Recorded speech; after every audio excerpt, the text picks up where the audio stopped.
la reine Elisabeth a été déçue après la brève séparation du prince William et de Kate en 2007, ont affirmé des sources dans des rapports déterrés. Le prince William et Kate ont célébré 10 ans de mariage cette année, marquant une étape importante pour le couple.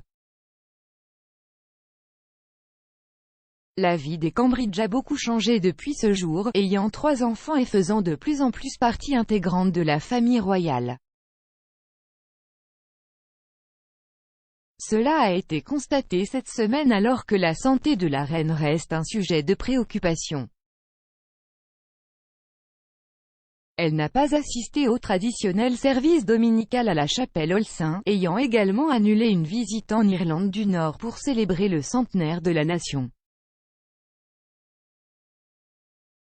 Une source royale a déclaré au Télégraphe cette semaine que William et Kate sont tous deux désireux de fournir tout le soutien qu'ils peuvent à Sa Majesté.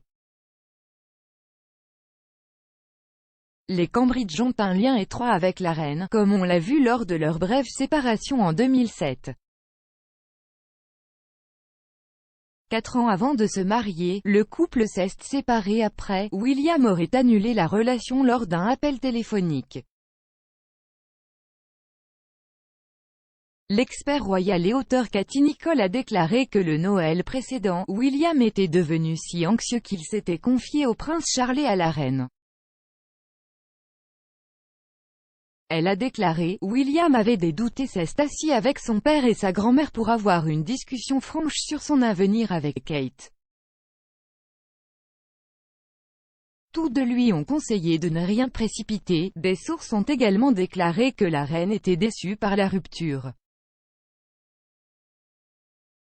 On pense qu'il a eu froid aux yeux alors que les spéculations se multipliaient sur un engagement, mais William et Kate ont tous deux déclaré que la séparation en 2007 les avait rendus plus forts. En 2010, William et Kate ont discuté de leur brève séparation. Le duc a déclaré, « Eh bien, je pense pour être honnête, je ne croirais pas tout ce que vous lisez dans le journal, mais dans ce cas particulier, nous nous sommes séparés un peu. Mais c'était juste, nous étions tous les deux très jeunes, c'était à l'université, nous nous retrouvions en quelque sorte en tant que tels et étions des personnages différents et des trucs. C'était vraiment essayer de trouver notre propre chemin et nous grandissions, et donc c'était juste un peu d'espace et un peu de choses comme ça et ça a fonctionné pour le mieux. » Kate a ajouté, « Et je pense que je n'étais pas très heureux à l'époque, mais en fait, cela a fait de moi une personne plus forte. » Vous découvrez des choses sur vous-même que vous n'aviez peut-être pas réalisées, ou je pense que vous pouvez être très absorbé par une relation quand vous êtes plus jeune et j'ai vraiment apprécié ce moment pour moi aussi bien que je ne le pensais pas à l'époque.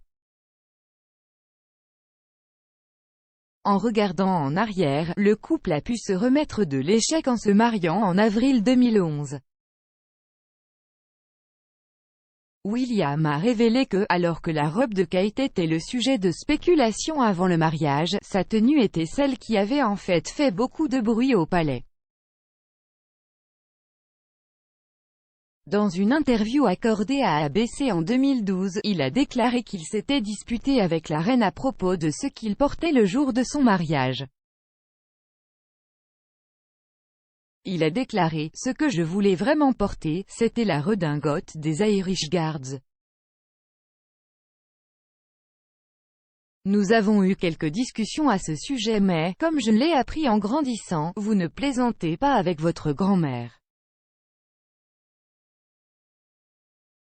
Ce qu'elle dit va, la reine a également exhorté William à trier la liste des invités. Le père de 3 enfants a admis que le premier projet comprenait 777 noms de personnes qu'il ne connaissait pas. William a ajouté, « C'était un peu intimidant et c'était comme si cela semblait être la liste des invités triés, pas de place pour les amis ou la famille. Je n'étais pas très content alors j'ai appelé The Queen pour un peu de soutien moral et un peu de renfort. Elle a dit, ne sois pas si ridicule, débarrasse-toi de la liste et commence par tes amis.